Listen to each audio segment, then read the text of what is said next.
My arms are as big as mountains. My eyes are cold as ice. My legs are as fast as a stallion, racing the big blue sky. As we prepare for the battle, we hear the judge's bell. One thing you can count on. Everywhere you turn, you'll see Marvelous Me. Everywhere you turn, you'll see Marvelous Me. Don't try to close the window.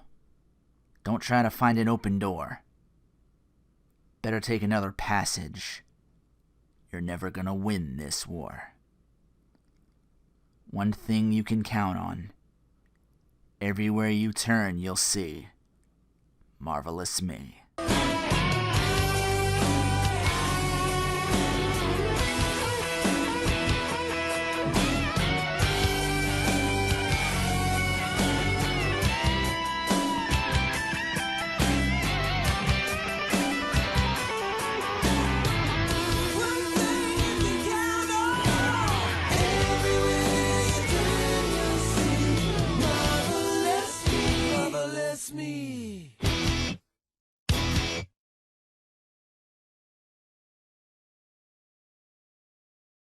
Welcome to Searching for RinoaCast, the Searching for Rinoa podcast. Ain't that right, Diamond Dave? Trying to do my best to give y'all something fun to listen to. I know two kinds of fans are being hit hard yesterday. I mean, this is the guy who jumped the rail. He's the little spark that ignited a Monday night war. Who's one is a part of the curtain call. Without him, wrestling wouldn't be what it is now. I keep forgetting he's not actually Cuban like Razor Ramon. I'm like, wait, he's not? That's just the tip of the iceberg of how great this man was. Like, wow. And then enemy fans are hurting the passing of Mia Ikumi, who was the artist/creator of Tokyo Mew Mew. So, yeah, going in real tough. I know a lot of people hurting. I'm just hoping I can do my part to brighten your day a little bit, because that knowledge will brighten mine in turn. So, let's do this. First thing I get to talk about is that huge state of play that happened last Wednesday that I didn't want to hold another day hostage to do a podcast or something. I'm like, I'm just going to talk about it next week, just in case I don't have anything else to really talk about. Oh boy. Yeah, the Sony state of play. Dinosaur, why so fucking many? Is this where Dino Crisis comes back? It's Capcom. Is that Regina? Maybe yes, Regina, maybe no. Exoprimal. Yeah, Earth Defense Force, but with dinos. I'm down.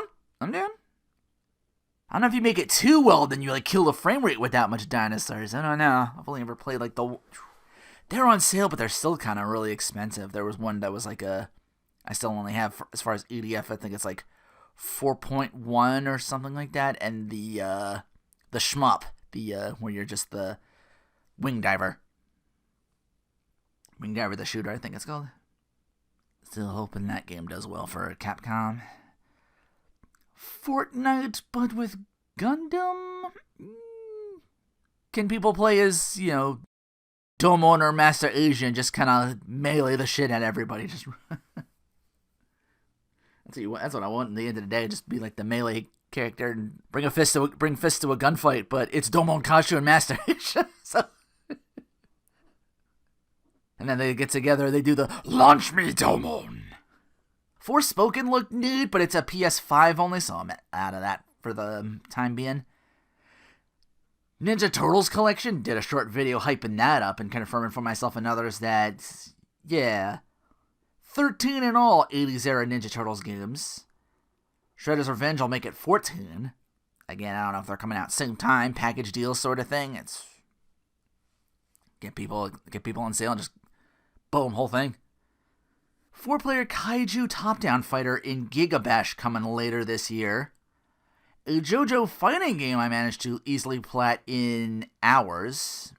It took me that night till 7 a.m., but I did it. I think I started around 11 or midnight or something like that. Yeah, like 6-7 hours to plat. All-Star Battle R. I hope Darby gets in on that, and it's just, everyone thinks it's something different, like, dude, All-Star Battle Razor. Or something.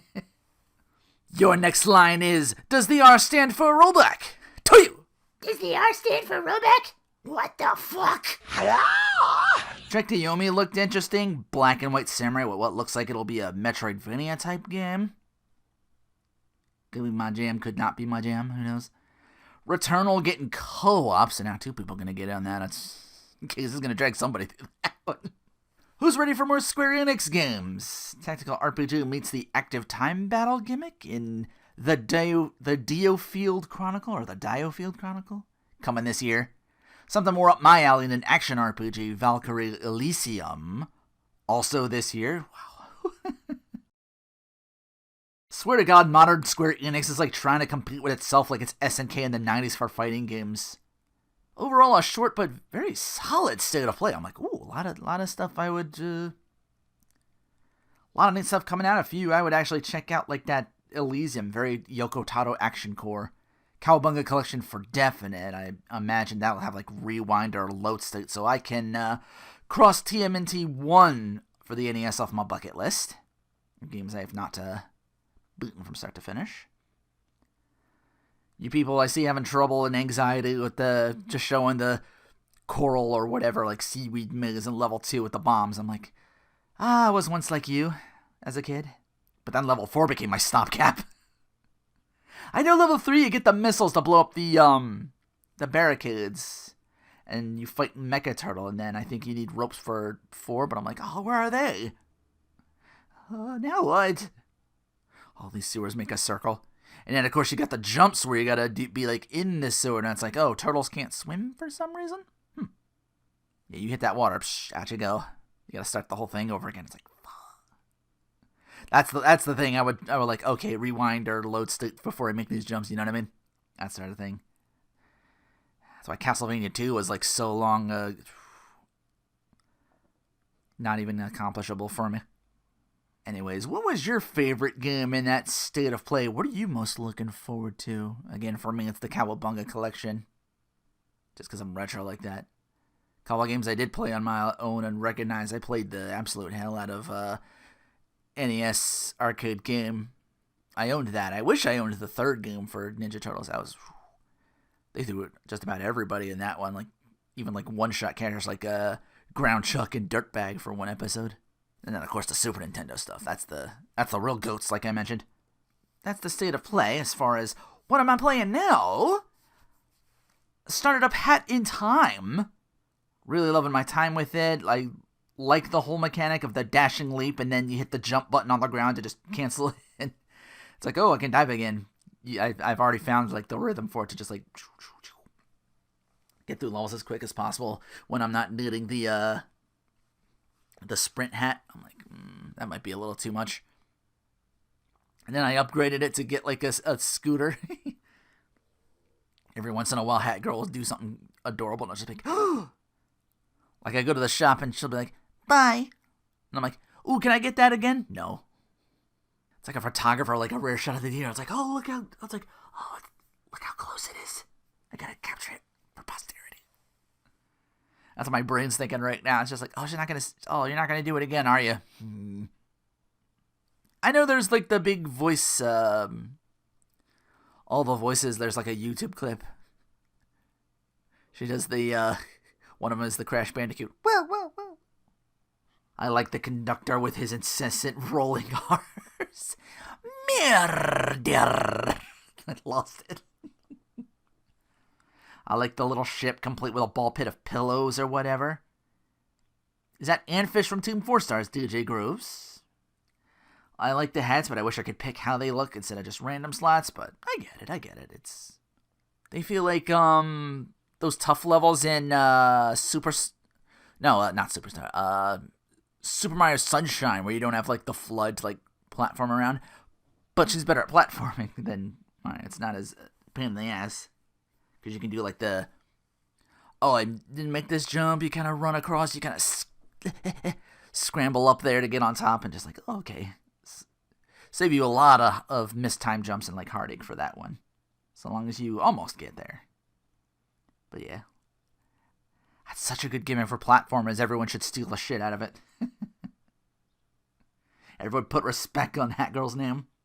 As I'm getting patty cake punched by Mafia, and then the boss fight happens with the umbrella, and she's down with the Mafia. Not sure if I'm gonna 100% plat this game, but who knows, you know. Sometimes you gotta focus on hunting what you know you can kill. Not getting too more on that later. Somehow I feel like the trophy for getting all the clues is gonna look like it's gonna be a huge hassle. I haven't gotten it yet. My first time I got only 4 out of 6. I got the subcon tower for not touching water the first try though. I'm like, oh, that's a trophy. Nice. One less to backtrack on. I'll finish it before I decide to spend extra on the DLC levels, but so far I'm loving my time with it. So, I mean, when stuff goes on sale, I really check if the DLC counts for that. I usually go just straight to the games. But sometimes they'll list it. But then it's like first, like, shooters and stuff I'm not interested in, so it's like, just the games. Just show me the games. So, I usually tend to miss that sort of thing. But I think they're like $4.99 each for like the extra 2 levels. And they got separate trophy lists. But yeah, if I ever go through, because I'm getting other games in the meantime, I even went back to one, did a little bit of Extella Link. Because here's the thing, I got like, my library root's like $7.10, and I'm about to buy even more on sale. Like there's a Chemco game on sale, but it's not the next one in the list, it's the one after it. Armed Demon was supposed to go on sale, not the one after it, whatever it's called. I think it's another Asdivine game too. I'm like, can't keep getting away with this. One came out, but I was only like 13. I'm trying to wait till they all become like a little later. This one's like a $9.59, I think it is. So yeah, I gotta go grab that later.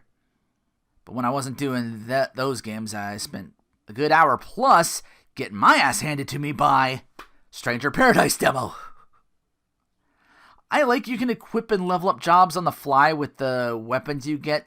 Things were going all right on the middle difficulty action for a while until the bombs and bat combinations started coming in. I'll hit circle, but groups of enemies still down me. Game just ain't got time for your beginner ways. I was wailing away and took a bomb explosion from full life to nothing. Like, wow, they really want you to be paying attention. Like, okay, my one guy Ash is punching these skeletons. They're weak to that. Okay. Time for me to pull on fist and join in the fun. And holy shit, I'm super fast and very uncontrollable. Oh, no. Except he's not really staying still. He's just using it like imagine that, but your whole body, you're just like, he's like Dempsey rolling himself. Got that one chaos fight, which was probably like the last thing of the demo. He dropped me while he had swordsman and pugilist equipped, or whatever the sword class is. Got the respawn, and then there's like these little orange tutorial orb pickups. Game says, hey, do this to beat him. Do the magic shit from afar. When he gets close to hit you, circle. Because that's like your soul reflect, or whatever it's called. Soul absorb, I forget exactly what it's called. It's soul something.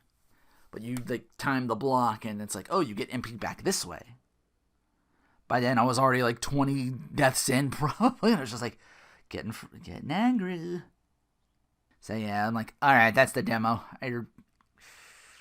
I'll admit, I was in anger, so I wouldn't get even more angry rage deleting that. Because your potions don't respawn. You gotta go grab and kill enemies to get a chance at those, and the fucker hits for like 50-60% damage with that flame sword is. Maybe outside the demo you'll get tougher armor, I don't know. So maybe you can tank a little bit better. Maybe you can like buy stuff at a shop. I was getting like table scraps for the moment or something like that. Again, it was weird. I was doing good for the beginning. I was like, okay.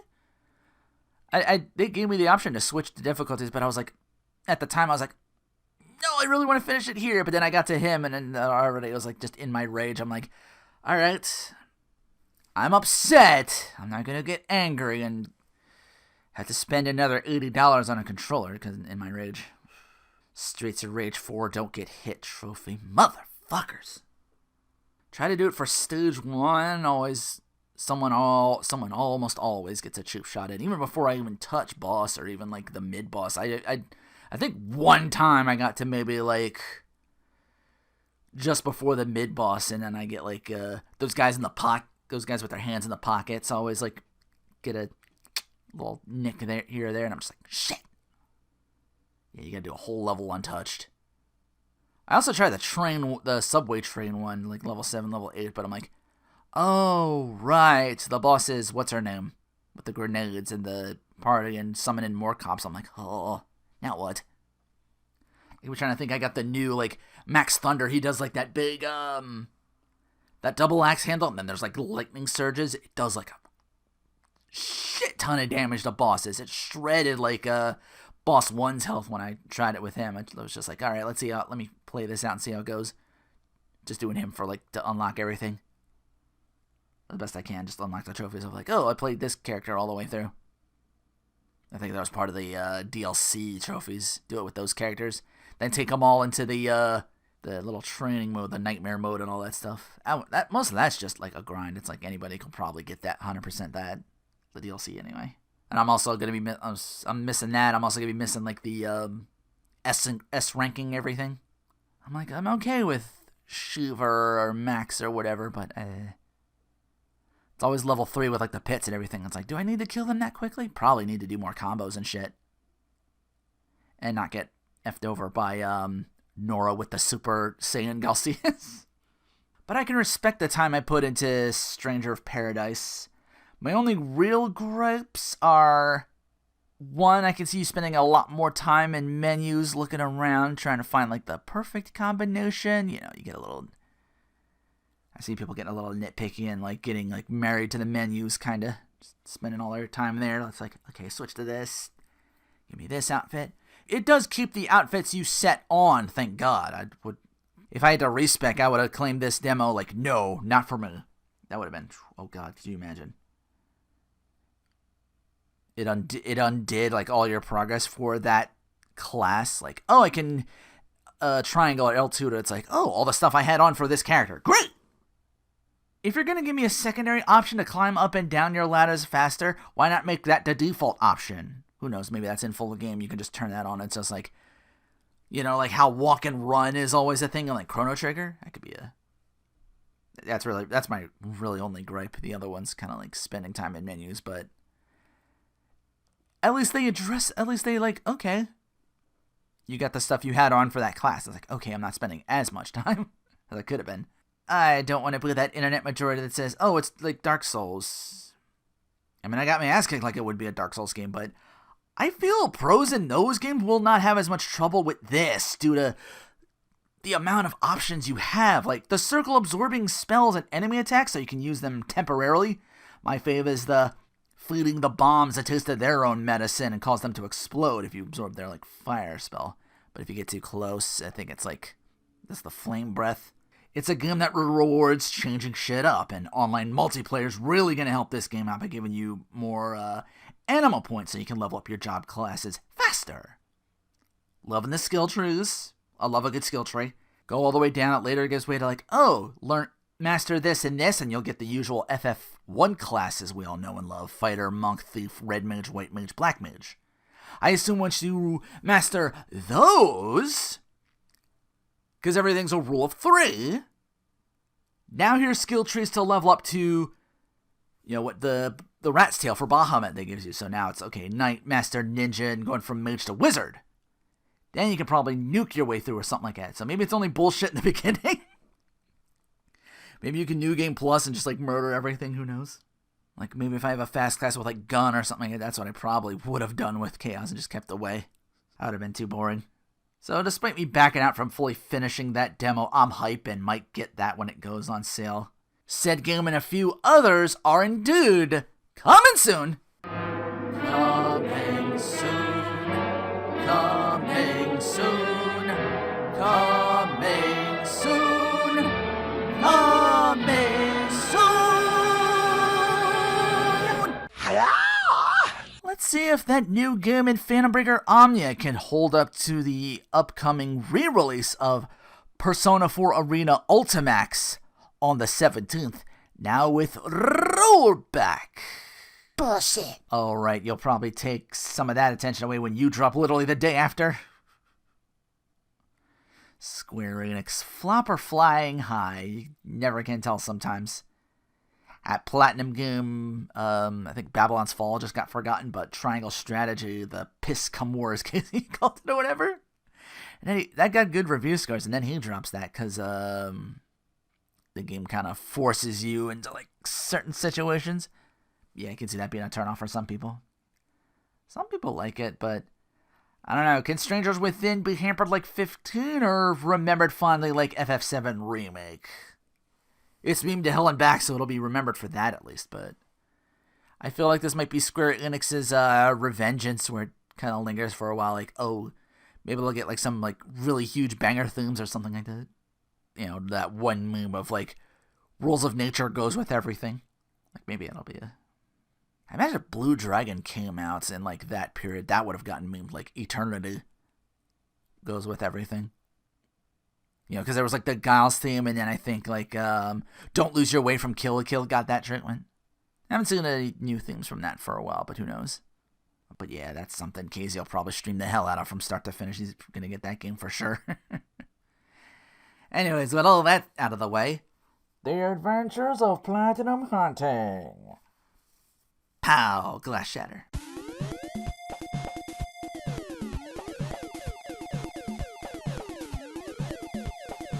Technicality Platinum, which is what I call if it's only 100% and doesn't have a Platinum trophy. A lot of easy ones on sale, one with a lot of commons, but very luck-based in Run Little Hero. Kind of like auto-scroller kind of thing. I liked the Archer route because they get more arrows sometimes to use to annihilate enemies from afar, so you're not running into enemies and sacrificing your health to do so. Just get up as many coins as you can to power up. Once you can get 220,000 coins at every run in the second level you'll unlock, which is... might need a couple things here and there to purchase. You know, bam. Spend that amount for 55 treasure chests each time. Then the game devolves into mash square and pray you get every animal buddy unlocked like a gacha. ETA to 100%ing, I'd say 30 minutes to an hour or more if you're unlucky. Like I spent the money and only got like one new pet, but that's all the trophies in that game. Like it's all just the pets to unlock. Like unlock every pet. So yeah, it's not even like playing like the main game itself a little bit. Like some of those trophies, I thought like, that was weird. Power picks with another guide. PYX picks, power picks. They do the by Paugi, the word games. I think another one just came out as I platinumed Flowers by Paugi. I'm a sucker for these games. Always snatch these up when they go on sale half off. Got a bunch of plats with these games already. Flowers is just the latest one. Power picks tells me which puzzles to do specifically to get this as quick as possible. It also gives the answers, but this one I sometimes like to take a guess at these myself. Like, trying to remember how to describe it. Like, there'll be like letters in the middle, and you have to find like commonplace, like ACT. And then it's like RE, and then like you're like, okay, put RE on this side and ion on the other side to spell reaction or enactment. It's not like that. It's usually like 2 letters at a time or 3 letters at a time on its equal sides. I'm just using that as a poor example to try and explain Flowers. Yeah, fun. A lot of fun word games. I think I like that one the most out of all of them so far. Restless Night, a twin stick shooter that without a cheat code for God mode, I don't think you're getting this platinum. And with it, it kind of overstays its welcome. There's like 30 levels you got to go through.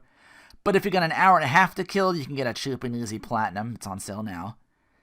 Kill everything, collect whatever power-ups drop, keep shooting. Always shooting, because there's like a trophy for how many bullets you throw out there. 30 levels in the main mode, and then you survive for arena for 10 minutes. I got stuck in a fence somehow in that mode. But, again, God mode. You just gotta survive for 10 minutes. After you do all that, close the game and reopen it, because you need that God mode off, so you can let yourself be killed 9 times, and that's the plat. Lord of the Click 2, another code to easy plat this in about an hour and change, as well as because there's a control your armies for a cumulative hour, but the cheat code gives you the unlimited coinage and such to, okay, now I can spam whatever the hell unit I want to slowly march and take over the opponent's castle, while your opponent sends his armies across the same stretch of road to do the same to you. You gotta lose once for a trophy. 11 levels to easily truck through doing this with the infinite coinage. And then 10 2-player fights to have. Best part, you don't even need a second controller to do this. The thing is, you cannot farm the 60 minutes doing the multiplayer. It has to be in 1-player mode. So yeah, once you do all that, I went back to level 1. I was just like, okay, throw this out there, but don't take over the castle just yet, and then just kind of leave the game idle. It's cumulative. You'll Dynabomb, on the other hand, very quick if you know what to do. Got the platinum in 12 minutes. Sometimes you need to play the slots and win. Buy something, die once, complete 2 levels, get 500 cumulative diamonds. Then you can use those to do a continue and respawn at the level if you die. There's icons that don't really tell you what the options or letters are, so you might need a guide. I looked over, usually my, iBad driver eye is usually my go-to to get platinums. A couple of times I used the, I guess the Xbox equivalent to that. If you hear it once, let me see if I can do this justice. Chivo Guides. I don't have the voiceover, but I don't know what effects that guy uses. Yeah, the guide mentions, at the 2nd level, go right and up to get the key and then go out the door without touching any diamonds. You'll get a trophy for that and get a trophy for completing a level without using any weapons. Doing this in level 1 does not count. And then with your weapons, kill 20 flying enemy choppers and 20 cleaners that move along the floor. Like I said, 12 minutes it took me to go from 0 to 100 to platinum. Another non-platinum, but 100%ed nonetheless, in Horse Racing 2016. Master hitting X twice quickly, but not too quickly when loading up to start a level. It's like, okay, you're at the menu. Hit X to continue. You hit X once, it takes you to okay, there's this bar that's going to move back and forth. You got to try and time it in the middle so you get the best starting run. So you can win races easier. But yeah, almost always you hit X twice quickly, but not too much. You'll almost always get it in either the middle green the 2 icons, or the green just next to it, but you'll always be in that very middle to just outside middle area. And then you gotta mash the X button that's your acceleration. Oof. Get good timing on, you gauge how and when to whip your horse to make it go faster. If you whip it too much, horse throws you off and you lose. Get good timing on the start and jump button for when hurdles are involved.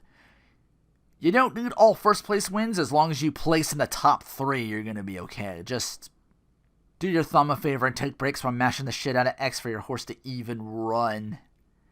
Yeah, acceleration mashing. I did 100% this in a day, with an 18 to 19 hour break in between, but I did it.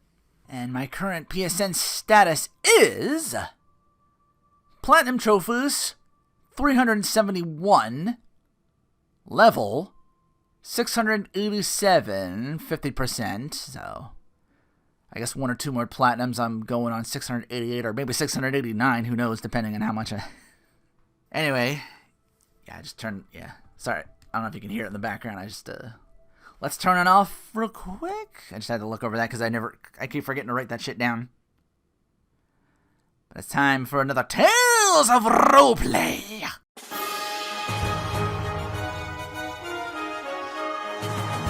Talked of my past experiences, now to more current times with my big bro back in the DM saddle using 5th edition. Enter the world of Tezaru. Campaign set with 10,000 plus gods, order, chaos, law, order, riches. If it's got a gimmick, it's got a god. That sort of thing. Want to be a heavy hitter but not worry too much about weapons or armor upkeep? Be a monk. Enter Phylon. My physical description, I mentioned below average height to, I think I was like 5'5" or 5'6". Very non-threatening look. One wisp of white hair. So I'm like an Asian manlet Stephen Toast. Ah, yes. Wait, that's not... That's not even from that Stephen... That's from It Crowd. I like the way he says, ah, yes. Ah, yes. I'm no Truman Capote. By the way, I don't have a lot of charm and charisma. That's my dump stat. Because we did the 15, 14, 13, 12, 10, 8 method for our stats.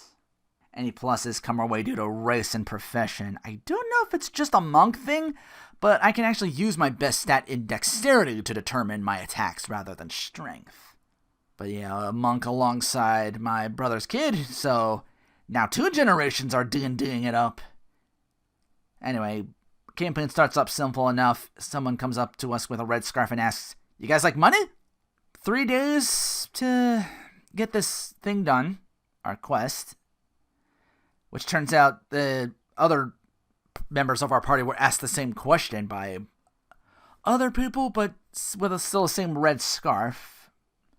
Our party consists of Paladin, Ranger, Fighter. I'm not 100% sure on one of them. They have a long sword, short sword, and can like dual wield and stuff like that, and our heaviest hitter, so naturally I'm going to think Fighter. Monk. Artificer? Yeah, new class for some. Artificer. It's, like a magic user, but it's based off of invention. Off of science. Like, you can go alchemy, tinkerer, calligraphy. In a way, they make the magic do what they want it to, and they're the ones who are versed in what items do and magic and such. Anyways, you guys like money? Deliver this package to a man named Merrick in 3 days at a place called Sea Home. Which, just as you would think it is with that name.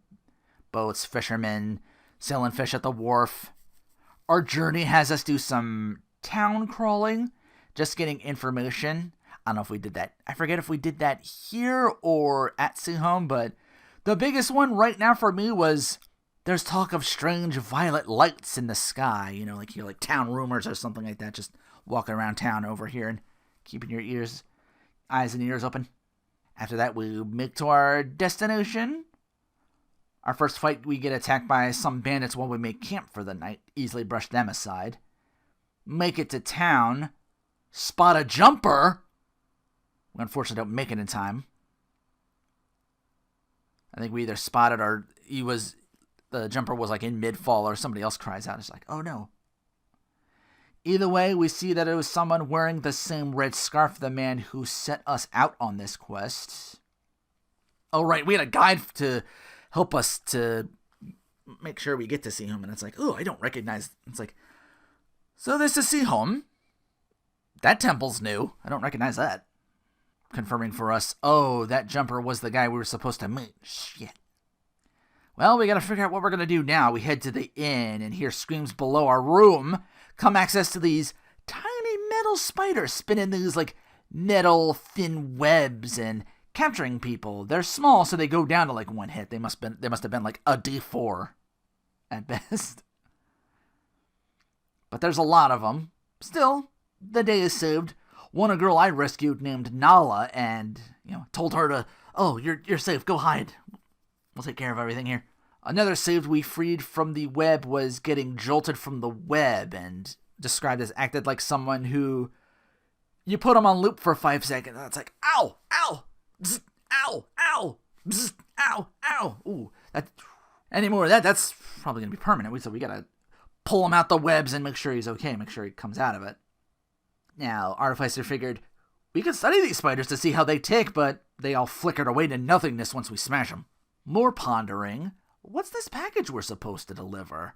While we're doing some investigating, I think someone or Nala mentioned another kid named Zazim, who gave her a necklace of seashells, or Maybe he was the one we saved in that 5-second loop. I don't fully recall. But either way, we tried to get some information on him, but the inhabers wouldn't have any of it. Because, Zazim, do this! He's either like the inhaber's errand boy or slave. Anyway, back to our rooms again. We're cursed with this package. It's like, what? Anytime we ask, what's this package we're supposed to deliver? What's this all about? Another attack on the village. Oof. Over 3 of these guys. Well, the jumper and then like all this stuff happens. I'm like, wow. You're having a really bad, this whole village having a really bad day. This time, the whole village is under siege as the sky opens up. Those violet lights in the sky appear that we were warned about, or I was warned about.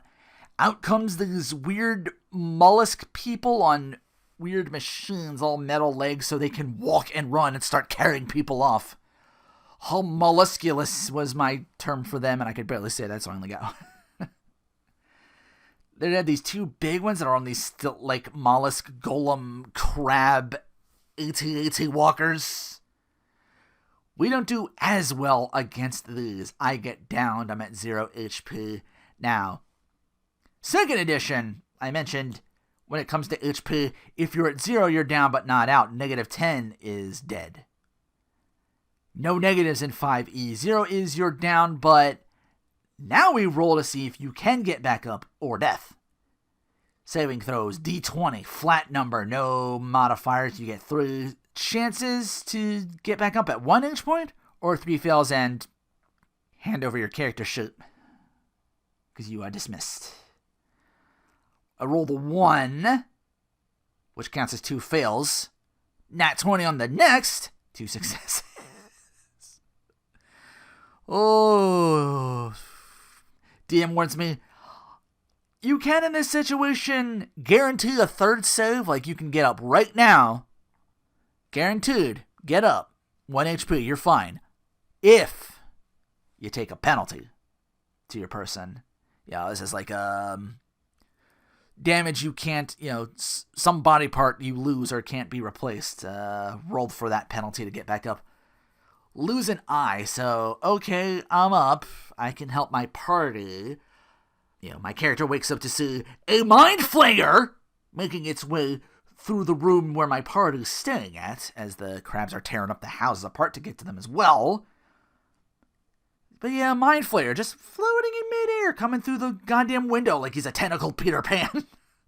Paladin already got the mind whammy into thinking, hey, we're buds, and you really need to protect me from your own party.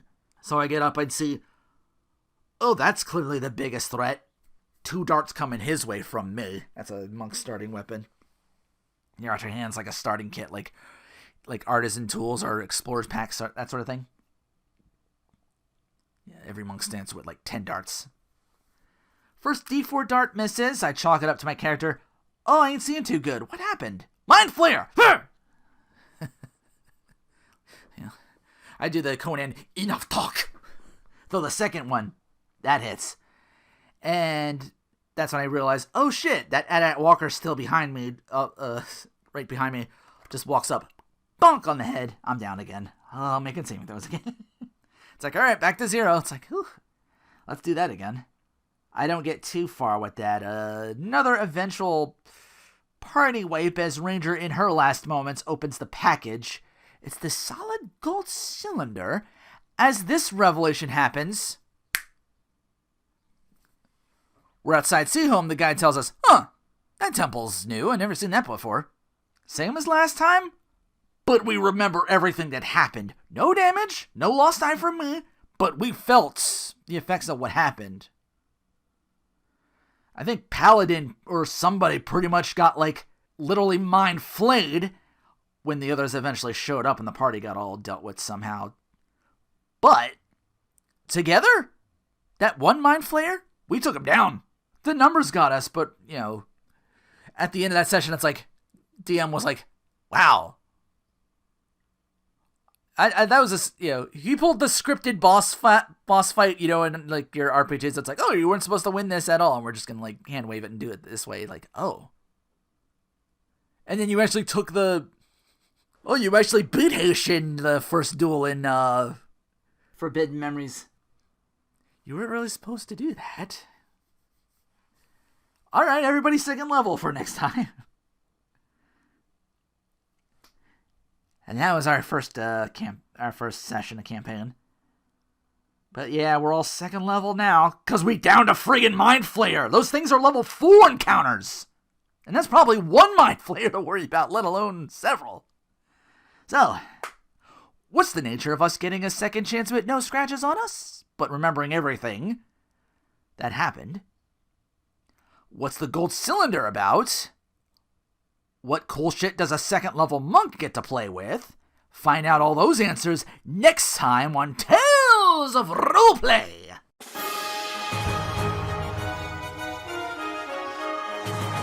Speaking of Big Bro, he's back from his Alaska-Hawaii trip, and thanks to him, I actually have a Snacking for an O segment. A small one, but still. I had something else entirely meant for this, but the first thing are these Mauna Loa chocolate-covered macadamia nuts. Hawaii is big on macadamias. I think I will be too. He brought in the dark chocolate. That was very dry, almost no sweetness to it at all. I got the much superior, in my opinion, milk chocolate. Nice subtle crunch, but not too much. Sweet flavor, but not too sweet. Yeah, all around really good. Hit that music for the milk chocolate.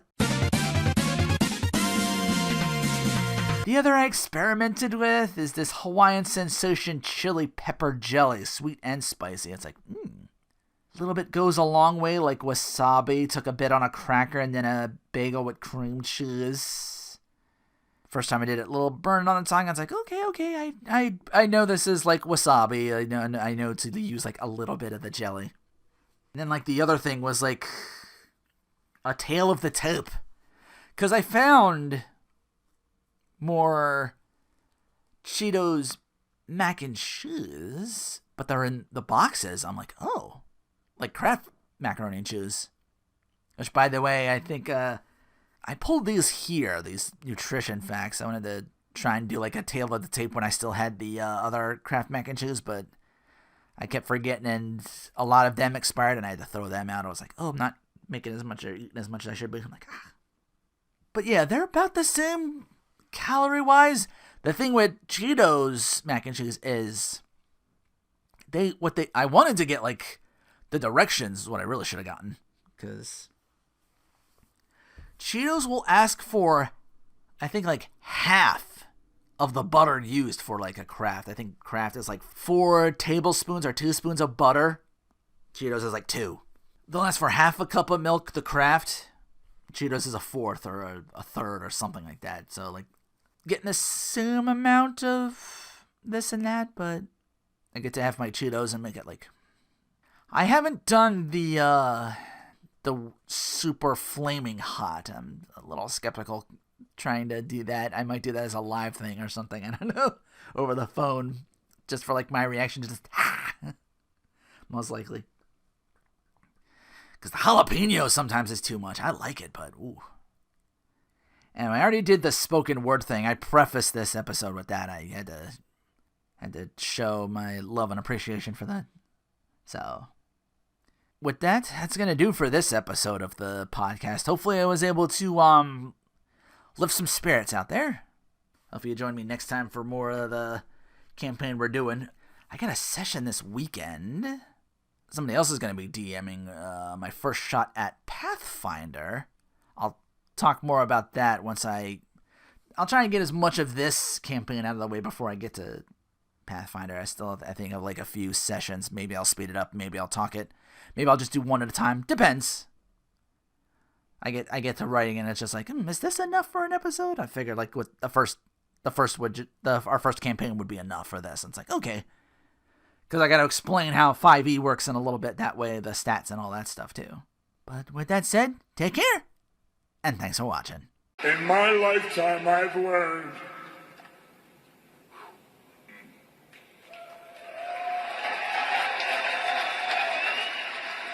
hard work pays off. Dreams come true. Bad times don't last, but bad guys do.